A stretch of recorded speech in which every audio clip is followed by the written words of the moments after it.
Welcome to Bud's Beer Blurb, the podcast. On this week's episode, Mr. CTBeer, Kevin Mardorf. So, I need to make a quick statement and basically an apology right now. I had some technical difficulties while recording the interview with Kevin Mardorf, and there's an echo on my voice. There was one on Kevin's also, but I was able to clear that one up, and I'm happy about that because it's more important that you hear him clearly than to hear me clearly. So please forgive me for the echo on my voice, but please enjoy the conversation that Kevin gave to us because it was a wonderful interview. You're going to learn a lot. Today I'm joined by Kevin Mardorf, aka Mr. CTBeer. He is the founder of CTBeer.com. Kevin has spent years promoting Connecticut craft brewing, connecting people with breweries, and building the CTBeer community. He's also an entrepreneur with more than 25 years of experience, so we've got plenty to talk about today. So, Kevin, welcome to Bud's Beer Blurb. Glad to be here. Thanks for having me, my friend. I really appreciate you taking the time to come out and talk to me. That's my pleasure. So, Kevin, for people who know CTBeer, but may not know the guy behind it, tell me a little bit about yourself. How did CTBeer get started? Well, I am the guy behind it. My name is Kevin, and it got started over a decade ago. It was one of those things. I'm an internet entrepreneur. I've been in business for myself since the late 90s, and I just saw an opportunity. You know, I just went to a beer fest in my hometown of New Canaan, and I just loved the vibes, and I loved that. It was actually my introduction to craft beer. Okay. So it was one of those things where I got to connect with like these local mom and pop shops. Like a lot of brewers were there. I got to talk to them. I tried their beer, and they told me their story. I'm like, you guys make this by hand? And I was totally fascinated. So being the internet nerd that I was, I went home and I was like, I want to do more of these beer fests. Yeah, and turns out there wasn't like one central source to see where all these beer fests are happening. There was like event calendars and things like that. So my first move was I bought beerfest.com. Okay. That's kind of a long story, but I bought it. I had no business plan. You know, I'm kind of impulsive in my business. Was it something that was already in existence? It was owned by one of these website brokers. Okay. So I had to negotiate. There's a lot of back and forth, but I eventually bought it for a price I was happy with. Okay. Then I launched the site, and eventually I bought CTBeer.com. So I was like, I want to do something nationwide. And I want to do something to highlight beer fests in my own backyard. So I bought CTBeer.com. I think I got it for a few $100. I got the social handles. So I got really lucky. Yeah. But yeah, I just said, I got a gut feeling. Let me just take a stab at this thing and jump in, and here I am. So you've been doing this for a while. What did the Connecticut brew scene look like when you first got started compared to today? I mean, it's night and day. Really small. I forget the number of breweries, but maybe, today's number is 10 years ago? Yeah, I think 13 years ago, 14, something like that. So maybe 2012. Okay. You know, we had New England Brewing Company, Willimantic, Two Roads actually opened around the same time I did. So that's kind of like my yeah. Wow. Yeah, there was probably only like 20 or 30 breweries way back then, wasn't it? Yeah, not a whole head of low number. I mean, I don't remember the number, but it was very small.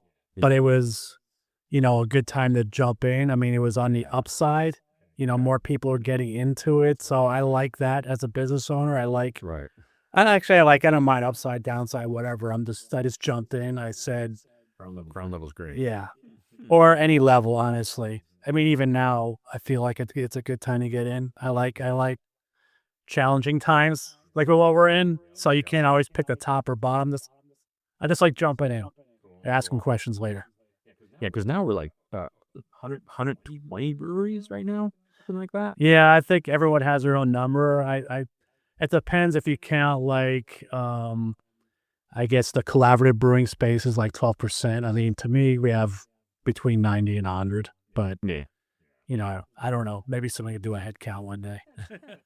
Seems like one brewery closes, another one opens, so that skews the numbers. So Yeah.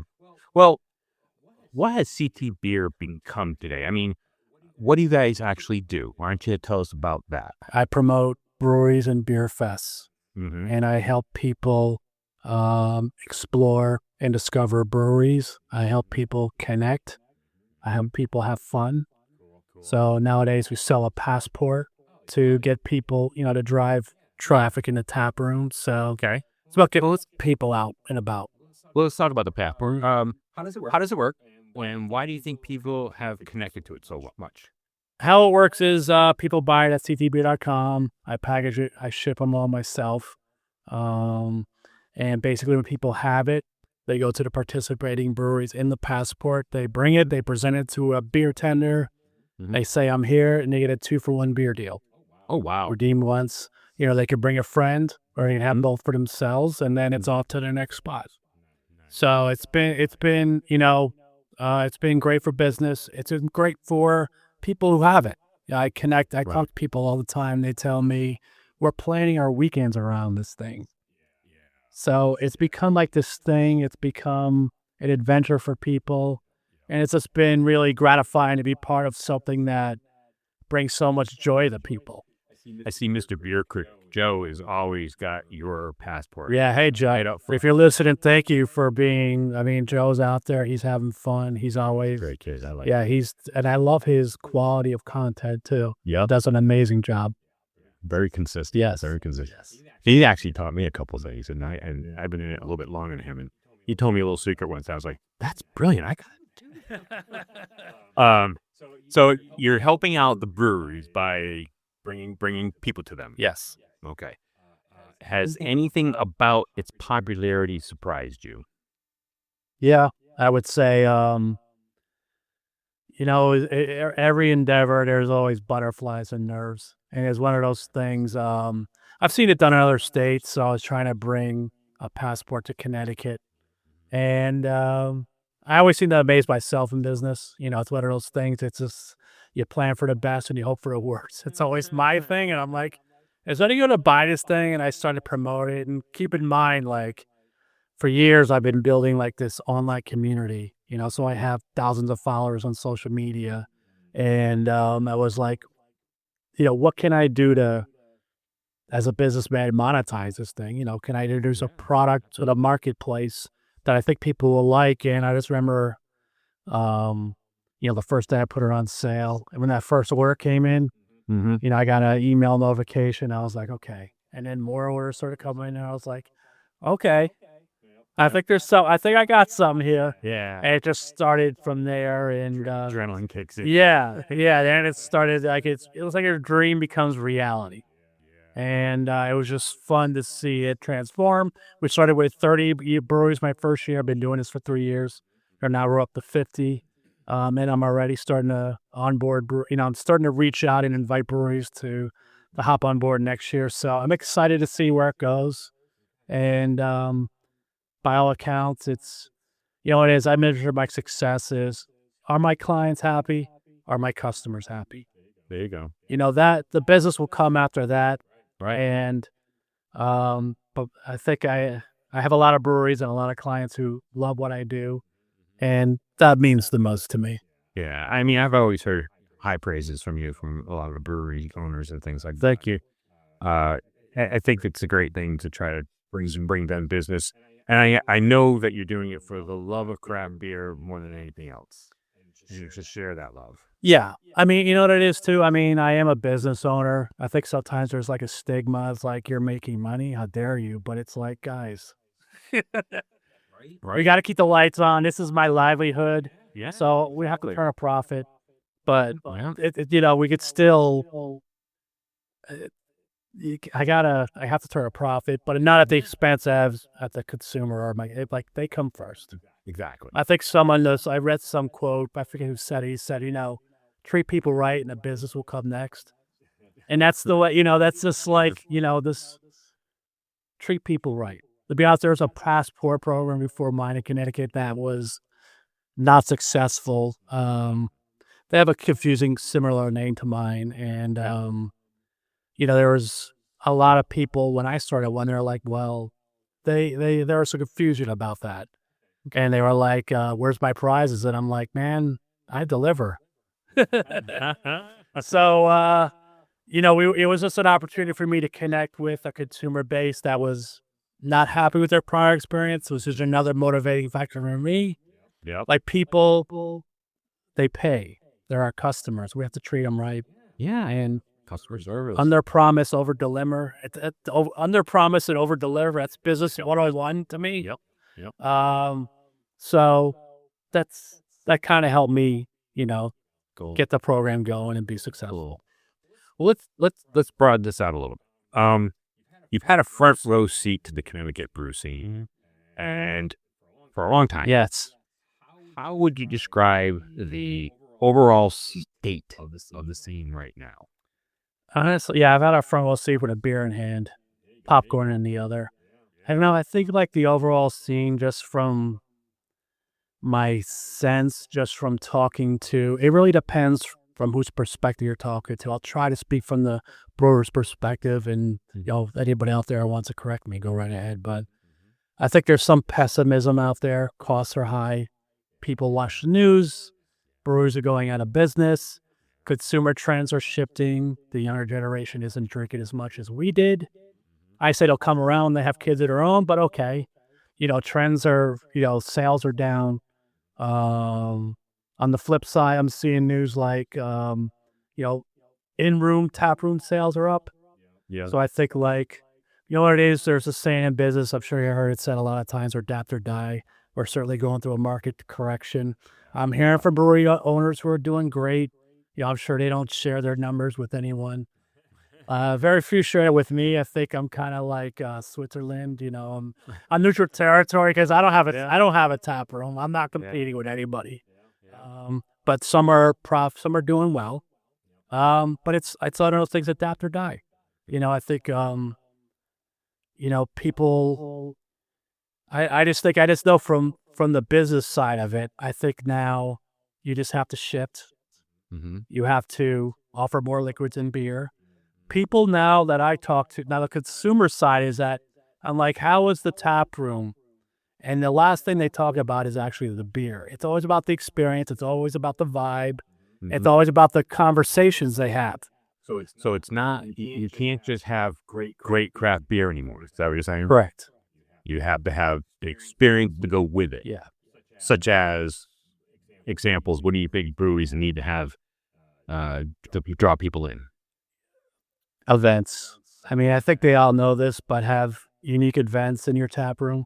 I mean, I'm here, breweries host weddings, or I've seen events like goat yoga where they bring in a goat to walk all over you, or trim a bonsai tree, or roll your own sushi, or, unique and creative events to get people in the door. So I think that's an important, I feel like we're in the business of selling experiences. People want experience. Like COVID feels like ancient history.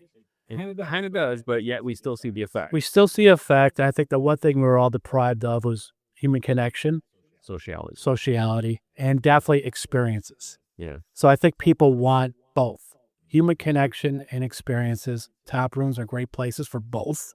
I agree. So offering these kind of things, like consumers want that all the time. The experience, like I said, of just talking to someone. Even when I host a beer fest, it's like people ask me when I'm buying a ticket for a beer fest, they're like, who's going to be there? They want to know what brews it be, and they're like, it's not going to be the distributor, right? And I'm like, no, it's going to be the guy who brews the beer. Like, that's who they want to talk to. Yeah. They want that, transaction, that exchange. They want to hear the story. So I get, like, we're all working hard, and we might want to be in the mood to talk to people, but we are really that's the experience people want. I love it when I go to a beer fest and I run into Brian's head illicit. Yeah, he's the best. He is so social. He's great with customers. He's always got bare feet. And I'm he and I have the type of relationship. I just walk there behind him and start talking. He'll still be serving customers, but and that's the thing. He always has a line. Yeah, because I think people realize, oh, I know this guy. and there is an experience behind just tasting this beer now. There's Brian. So, it's not just about personality who's brewing too. There's got to be, I mean, if you were going to sit down with a brewery owner now, and let's say there's something new that they should be trying to bring into their brewery to increase or enhance the events, if you will. Is there something that they should be bringing in? I mean, we got the bands, we got the goats, we got, there's the bonsai trees. Is there something out there that they should be trying to pull in and present to their clients? I think so. You know what? Let me put it this way. There's a trade association called the Connecticut League of Museums, and they are facing the same deal as they have unique spaces. They're looking for people to get in. Like, why aren't you guys collaborating with breweries? Like, team up with a local brewery. Maybe you do a beer tasting museum. Maybe you bring a museum trivia night to the brewery. Then you're both help. Then, the brewery is maybe raising awareness about a local museum that customers have heard of, and vice versa. So something like that. I think collaborative opportunities with third parties. Yeah. Okay. I think there's a lot of potential for that. A lot of breweries are already doing that. Yeah. But I think that's just one idea. I think I want to float out there. There's got to be collaborations with, let me put it this way. I thought the breweries are doing some cheese tastings or some oyster, and they're going to connect with a local third party to make that happen. So, complementary businesses to team up with just to get people in. That's the name of the game, putting butts in bar stools, getting people in the door. Nickels and noses? Yes. Yeah. I've also noticed that a few breweries are doing they're bringing in like the collaborating in cannabis companies, and trying to draw in a whole wider. But and I don't have a problem with that. But it's interesting to watch the two start to work hand in hand quite a bit lately. That would make sense. Help me understand something like I hear people like you're turning away from beer to smoke weed. So why? I talked about this a lot, actually. It's a generational thing. Gen Z would rather just have some gummies, stay home, chat with their buddies while playing video games online. That's just that's what they rather do. Not all of them, obviously, but it seems to be a trend. Actually, that trend is starting to break a little bit too. Is Gen Z is starting to get out more because I think they're starting to get bored. And that's where somehow the breweries need to be able to reach out to that young generation of potential beer drinkers and draw them in somehow. Yeah. And I think that's what exactly is happening with the breweries that I'm seeing. There's language. They do that. They team a lot with cannabis companies, and I've seen a lot of success at those types of events for them, and it's fantastic. And of course, Chris is just brewer beyond. Yes, he's an insane brewer. So as great beer, great space. I love what they're doing there. But okay, so what separates breweries that are doing well right now from the ones that are struggling? Do you have point of view? Doing well, who's not? I mean, I think this leaning into like what we're talking about, just doing new and creative things to get people in the door. Like you say, with that younger generation, they might not be drinking, but I'll tell you what, like a lot of our audience are older, and they have Gen X. Yeah, Gen X boomers. They have grandkids. Can we cater to them to get their grandchildren or their sons or their daughters who are of age into they're your best brand ambassadors. And I feel like it's an untapped, no pun intended, market. Like can we get get them involved in like I tried something called Beer Forward Day, and I'm like, just bring someone who may not be in the craft beer or who's a long lost friend or family. Like, just bring someone in who might not regularly come to, and just see what it's all about. And they don't don't force them to drink. There might be something else there that they could have, or maybe there's a cool event going. So those kind of things, I think, like, this is just like a market opportunity. I think, like, whoever is, who's doing better or not, but I can tell you the ones who aren't tapping into this trend right now are really missing a huge opportunity. the other things too is like, he'd ask me about like events. You talk about the younger generation. Like my wife is really into stitching, Okay. and it's this huge community of like these things are selling like hotcakes, and there's mahjong games. Yeah, our breweries host games like that or host events like that just to get them there, just to get them in the door, and then sell them your wares, your beers, whatever it takes to get them into the door. The great thing about craft beer is it can be multicultural. So breweries look into cross-cultural activities that can be happening too. I mean, even you said, Mahjong, right? Yeah. Dominoes. Yeah, that's a huge, certain cultures. These things have these events, draw these people in. Let them taste your beer, and from there, they can be the judge themselves, Exactly. Or you're now so many are becoming quote unquote restaurants, burgers, pizza. Let them have a burger, let them, or there's something for everyone. If that's what I like, that Connecticut now you have so many different options. Of course, you want them there for the beer, but if you get them in the door, they work their way up. Yeah. So one thing I've noticed, and it's very interesting. I've been talking to a lot of the brewers, and what I'm hearing, I heard from John at Rule of Three first, that the people are looking for the lower ABV beers right now. Yeah. And when he said that, I was kind of shocked. I know me, I like those higher ABV beers. I just like that taste. I'm a good Irish boy, but In your blood. exactly. But that piqued me, so I started talking to some other brewers, and I noticed like Chris at Brewery Legitimacy, he said the same thing. People are looking for those lower AB beer crushable, be able to drink more, which is a social thing. So you can drink more without having to worry about, if you're eating and things like that, and you can drive after you've done the right thing. You've waited, but with the lower ABV beers, it's becoming a thing. Have you noticed that also? I have. It seems like it is becoming. I mean, I know we're talking about low ABV, but how about no ABV? I mean, a non-alcoholic is the most, right? I mean, Athletic is selling. They're growing. People are drinking non-alcoholic mocktails, things like that. So no to low is a thing, and I think it's like you said, there's something that tastes good, that's crushable. Something that you can have a few of, chill, sit back, relax, make a day of it. Not.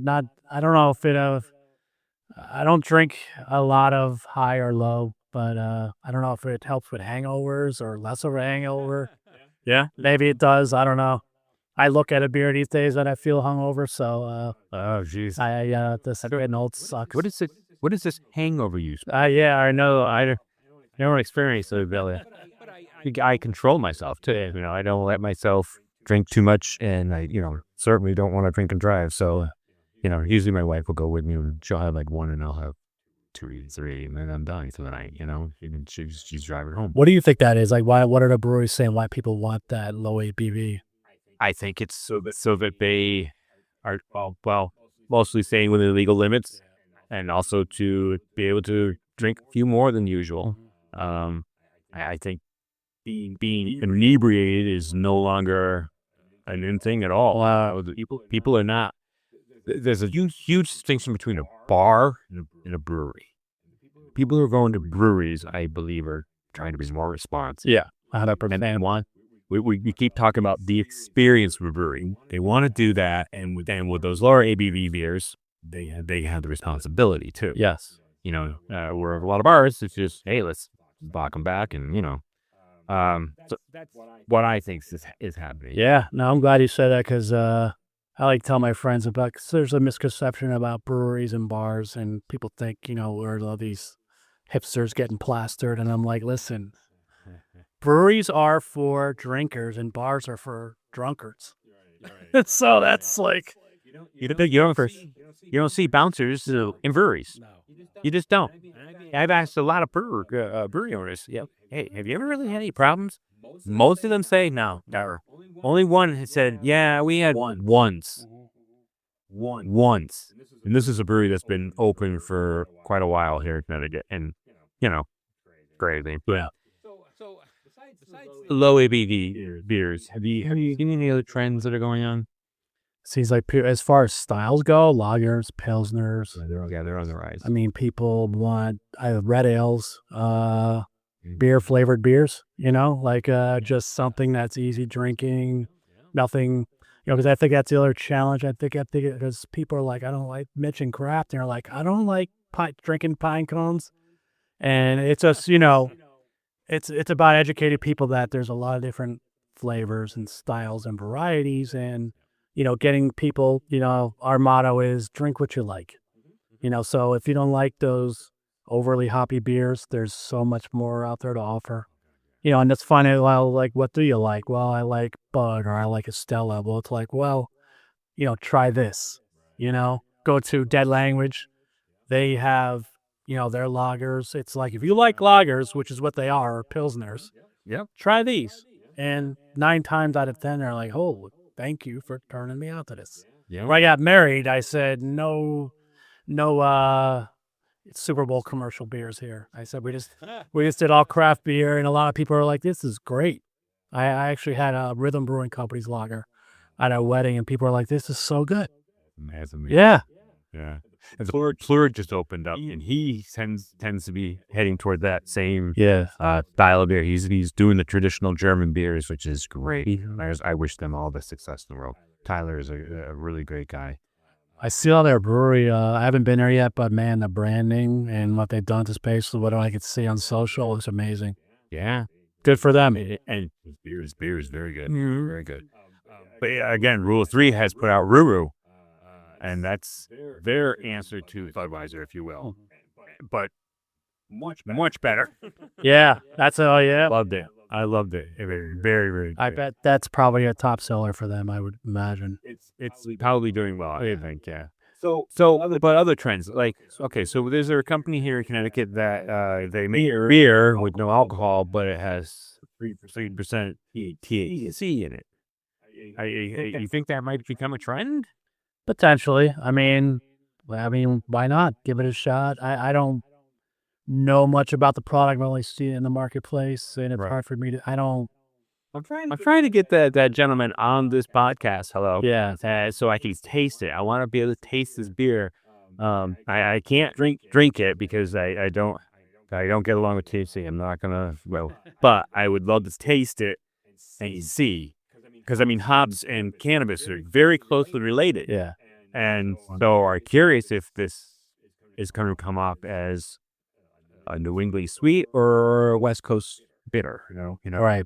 But I guess you're smoking a liquid, I guess. I don't know what the I don't think it's going to taste smoky. Yeah, I don't know it'd be interesting. Hey, why not take a shot? Now's the time to see if you can introduce a new product to the marketplace. Sure. Maybe it'll take. Yeah. Maybe it won't. That's, So you mentioned 25 years of being an entrepreneur. I believe it's the internet. Yes. So what were you doing before CT? Dear God, we're going way back. There you go. Well, let me put it this way. In the late 90s, that's when the internet really was born. And I went to school. My major was business entrepreneurship.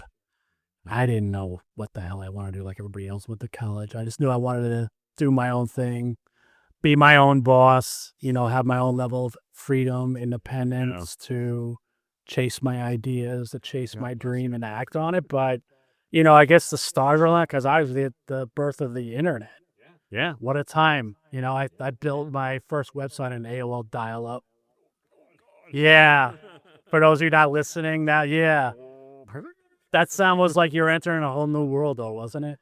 And people would pick up the landline and you'd be disconnected. But that's what I did. Yeah. I started in telecom. I started selling telecom online, long distance services online. Okay. In the early 2000s. And, I was working, that was my last real job. I was working corporate America, credit collections for this construction company. And, I was burning the candle at both ends. So I was like, working the internet at night and working my job during the day. And, it was starting to really gain traction, starting to make some decent money. I started thinking maybe put corporate America in the rear view. Turns out they made that decision for me. I had layoffs, and the guy called me office, and he laid me off. And I was like, thanks. I was going to quit anyway. I gave him my business card. So, my advice to the entrepreneurs, either before you jump ship, build another ship. That's what I was doing. They just made a decision for me. And I never really looked back. I just put all my time and energy into building my internet companies, my internet businesses. And it was just really a great time. It was a weird time, too, because during the early 2000s was a dot-com bust, and all these internet companies were going belly up, and all these stocks were, it was a crash. It was a bubble.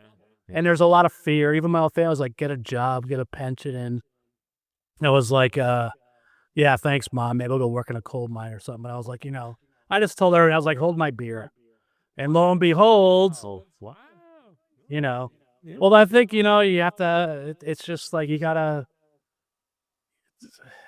see the future a little bit, you gotta look outside your own little bubble and just say, where's the internet going to be?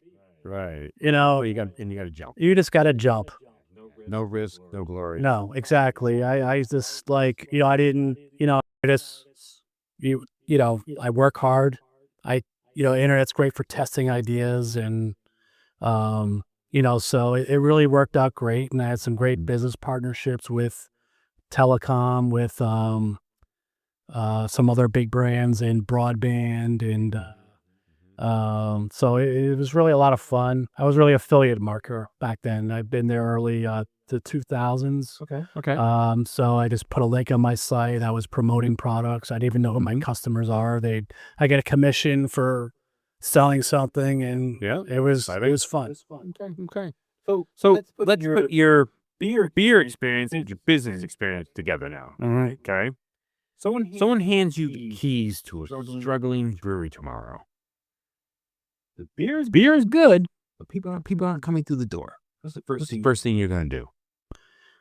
Good question. Great question. The first thing that people aren't coming to the door. Well, I am a marketer first and foremost, and I'm gonna look at what you're doing to promote your place, because this ain't Field of Dreams. If you build it, they're not gonna come. Not necessary. You gotta put hopes and dreams aside. Cool, you have an idea. You just jumped in. You were brewing in your garage on the weekend, and now you have a brewery. So I would review their online marketing.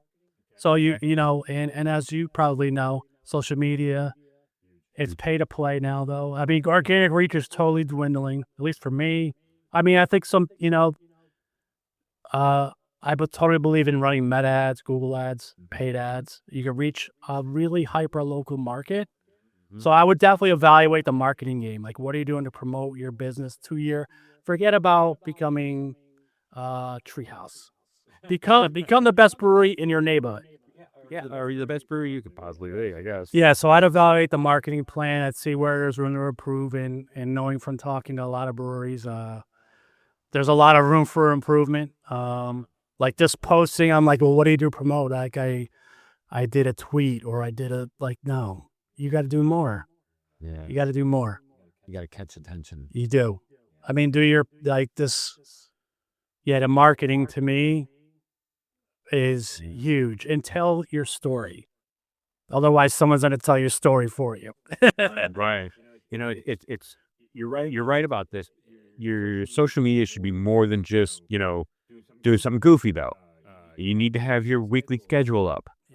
You can, your monthly schedule. You need to tell people what notes your food truck is going to be there, what your menu options is, if you have a restaurant, what your events are, and then beer releases, what's on tap, what's about to kick even. Hey, I got a chance to get before it's gone. Yeah. And I see a lot of breweries, they're posting once a week, every other week, and they're losing the opportunity to reach so many people who are on social media, or I see them on Facebook, but their Instagram has been neglected. Yeah, and honestly, Gen X, Instagram is Gen X. Trust me, and the older millennials, and then there's no TikTok presence whatsoever. Yeah.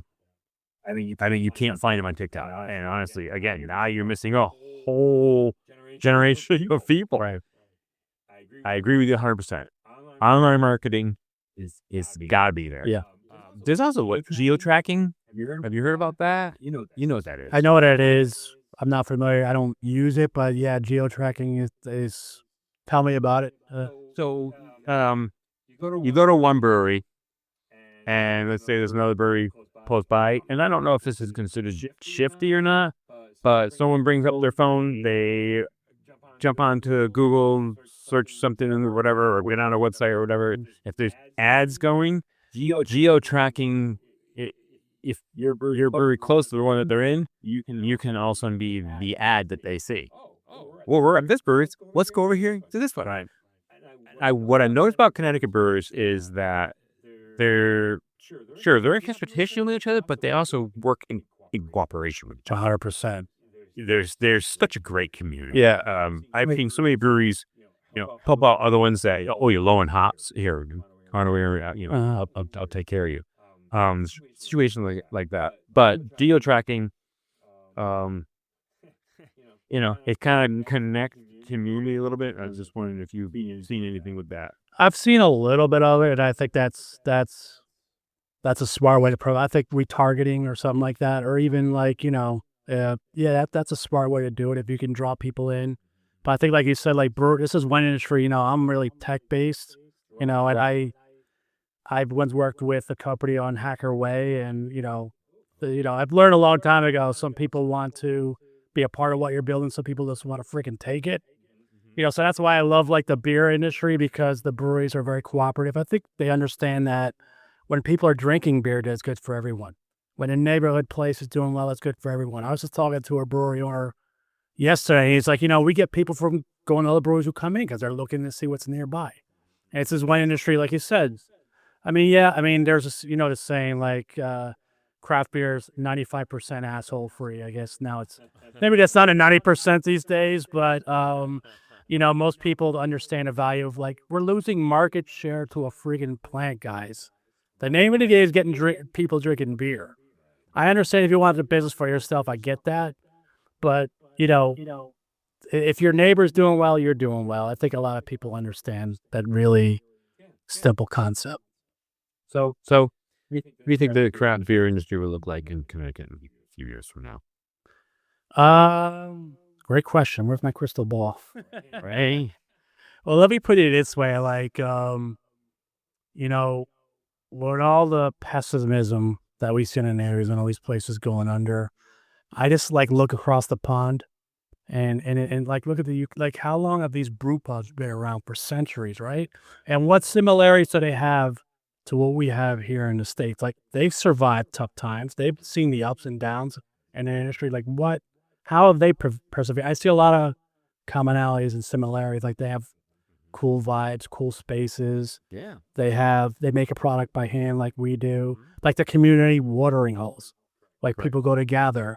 So there's a lot of similar, I think, like, do what the successful people do, right? That's just like, if they're doing it, maybe we can borrow some of what they're doing here in the States. So I think 3 or 5 years, I think we have a lot of cool and interesting tap rooms, and a lot of cool and interesting spaces that people are making good beer. Some of these guys are making good food too. Like, I think some of these breweries, like, I want to go to like Phantom for their smash burgers. You're right. So it's like, I haven't been to the news location. Oh, yeah, killer. They're doing a great job, but Dudleytown's got a great restaurant going on right now. Yeah. Oh, yeah. Dudleytown too. Hey, John. But you know what it is? I think craft beer, as long as they get too snobby. Right. As long as they get too snobby, like, those days are over. Just don't get too snobby. We're gonna see more closures. Yeah, it's gonna happen, and we're gonna see more opening. But with the closures, God forbid, I hate seeing business go under. I hate seeing a family suffer and employees, families suffer. But do you think that eventually things are gonna level out, and maybe the industry may not be as big as 120, but it might be a stronger industry? Yeah, I think that's what it looks like it do. I don't want to get into forecasting, but it's because Connecticut seems like when one brewery closes, someone takes it over. So, I mean, show me a brewery that closed recently that someone didn't take it over in Connecticut. Right. I can't think of one, but yeah, I think like it's a market correction, market consolidation. Maybe we see some mergers, maybe we see some acquisitions, expansions. Alyssa expanded. Just happened. I can't believe this. I can't believe I'm having a brain fart. I'm gonna edit this out. Lupoletto just expanded. They have their original location, and then they took over Almost Famous's location. Yes. And of course, that's another amazing brewer. So I'm wondering if we're going to be more of that type of thing going on too. I bet. Yeah. I bet we do. 100%. Like, I think we'll see a stronger market overall. People getting lean, and I hope that's what the future. I hate getting a prediction game because I don't know. It's I don't. I mean, as it's going now, like people, I just talked to in Milford, Soundview Brewing Company took over Milton Point Brewing Company, or Problem Solved last year. Someone took that over. No fair. They make great beer, great people. Great people. Yes. Love them. So I applaud, so it's like. Yep. Yeah, took over Howell Creek spot. Yeah. Right? Yeah. So it's like. Creature Brewing took over the old Tox building. Exactly. First they got out of business, they expanded. Wow, I went there. That place is crazy. Yeah. Creature Brewing.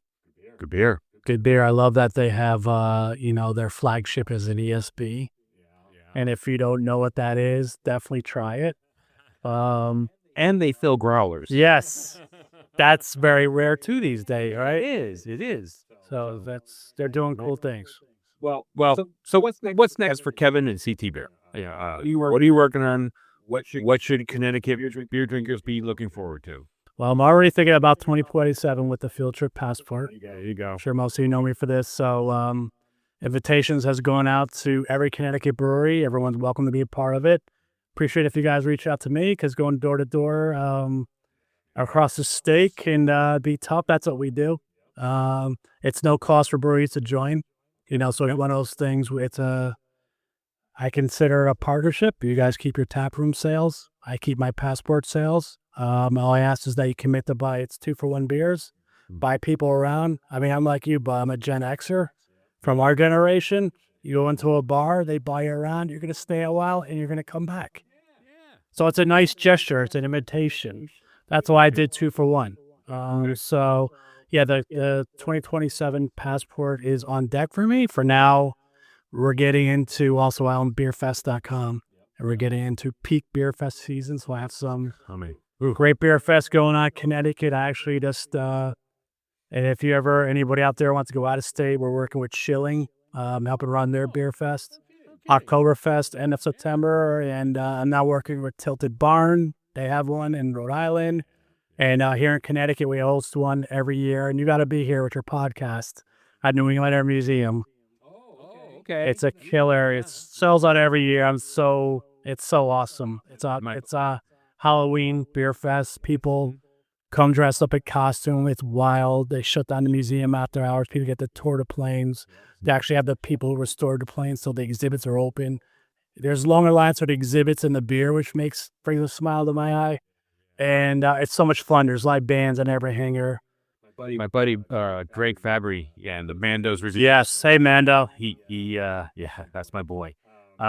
He goes. He's been that one a few times, I believe, and I was showing me pictures and like, dang.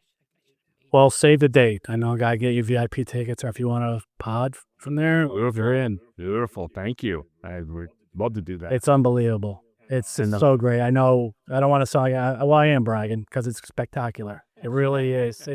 There's not a beer fest like it really anywhere. So it's going to be fun. I can't wait to have you there. Yeah, I used to live in Pequannock when I was a kid too. Mm-hmm. Yeah, so I know the Air Museum. I remember that when I was a little guy. So, anything else coming up that we should be looking forward to? You also talked about Shakespeare. That's right. Shakespeare's next month.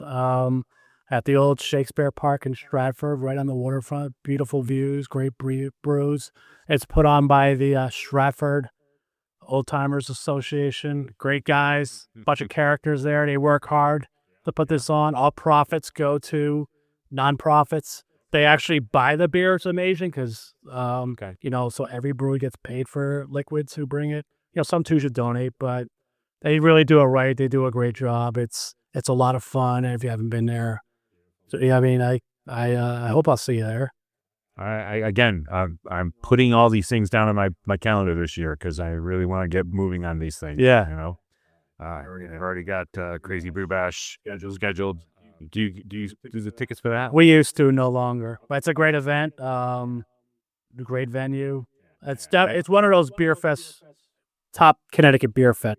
Yeah, and Matt always gives me an invitation for that and Rising Pint, so I love going to those.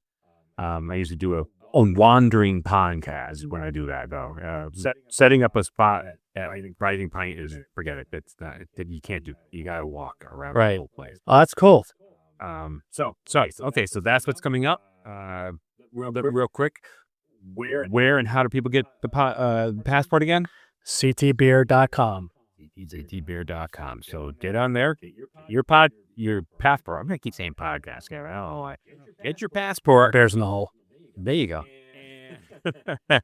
And get to these breweries. Support them. Support all these hardworking individuals who are trying to bring you some of the best beer in the nation, as far as I'm concerned. Am I biased? Maybe, but hey, that's fine with me. Kevin, thank you so much for coming on to the podcast. I really appreciate it.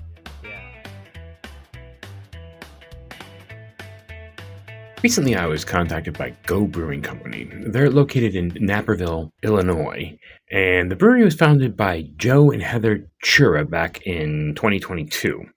The brewery produces exclusively non-alcoholic beer with an ABV of 0.5 or less.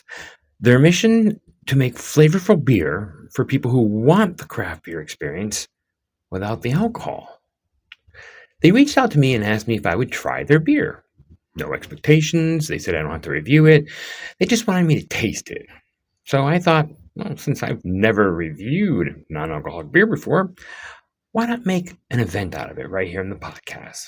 So I'm going to review each one of these beers right here and right now, just like I would review any other beer. Will I grade them on the curve? Nope. I'm going to give you my honest opinion of what they taste like. And I'm going to see if they hold up to their individual beer styles. Here's the box they sent me. And here's the 4 beers they sent me. Our first beer, New School Sour. This is a non-alcoholic fruited sour, and it has an ABV of 0.5. So what am I expecting? I'm expecting this beer to prove that you don't have to have alcohol to make your cheeks pucker. Let's see what the nose says. And I'm using just little tiny mugs because I'll be honest with you, I'm a little nervous about all this. So, very light aroma. Blueberry, some strawberry. Very, very mild. Let's give it a taste. Okay, strawberry comes out first for me. Yeah, there's some blueberry in there. Yep, very gentle sour. Crisp. It's fruit forward without being like sweet. You know what I mean? It's not like sour either. It's sour, but it's not like what I'm used to with a traditional sour. So, my rating? I'm going to reserve my rating till the end, and I'll rate all 4 at the same time. The next one is Sunshine State Tropical IPA. This is a non-alcoholic tropical IPA. And it has an ABV of 0.3. It was brewed with Sabro and Eldorado hops. What am I expecting? I'm expecting a vacation in a can, minus the buzz. Aww. Let's see what the nose says. Interesting. Yeah, I got mango, peach, pineapple, tropical citrus, light sweetness. Yeah, it's giving me a typical IPA aroma. Let's give it a taste. Got mango, peach, very low bitterness, dry, crisp, clean finish. Pineapple. Definitely pineapple. Okay, moving on to the next beer. Next one is Salty AF Chelada. Now, this is a non-alcoholic chelada, which, for those of you who may not be familiar with a chelada, it's a traditional Mexican beer made by combining beer, lime juice, and salt, which is usually on the rim of a glass, but sometimes it's mixed in. This has an ABV of 0.5. So what am I expecting? I'm expecting this beer to make me wonder who hit the tacos. Let's see what the nose says. Very light aroma, but there is lime in there. Some citrus zest. Very subtle malt. Let's give it a taste. Wow. Salt. Lime. Crisp lime, as a matter of fact. Crisp, dry finish. A lot of lime. A lot of salt. Sour. It's interesting, though. Last but not least, beer number 4. This is Disarmed. Hazy IPA. Disarmed. This is a non-alcoholic hazy IPA brewed with Crush and Sabro and Strata hops. So, what am I expecting from this one? I'm expecting this beer to disarm my skepticism about non-alcoholic IPAs. Let's see what the nose says.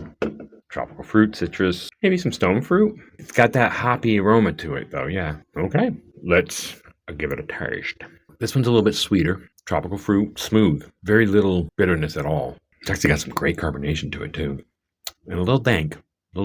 So, my ratings. I'm going to be honest, this is tricky for me because I do see the similarities that each of these beer styles have to the alcoholic versions, if you will, but they're not as flavorful. And it could just be my palate is missing the alcohol flavor. New school sour. I expected more sour. I really did. That one I'm going to give a 3. Sunshine State Tropical IPA. Very, very mild. Very, very light taste. It's something you could drink and enjoy, but I don't think I can call it like a real IPA, tropical IPA flavor. Again, another 3. Salty AF Gelada. That one's actually surprisingly much better. I like the saltiness of it. I do. That one I'm going to give 3.5. And then Disarm. Again, it's very, very mild. Very mild. Another 3. Do they stand up to their alcohol counterparts? I can't really agree that they do. Are they good to drink, though? Yeah, actually, getting into the 3s with me, that means, yeah. I mean, you hand me one of these and I'll drink it. Yeah.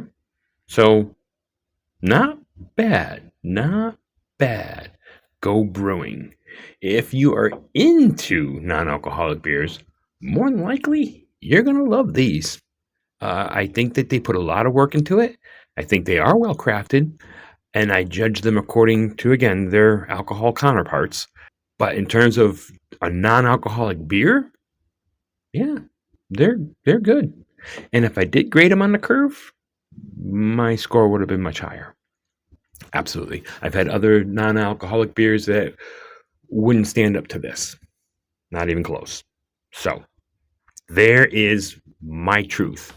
And thank you, Go Brewing, for reaching out and sending these to me. I really appreciate it. I'm going to now go sip the rest of these. And I will see you next time right here on Bud's Beer Blurb, the podcast.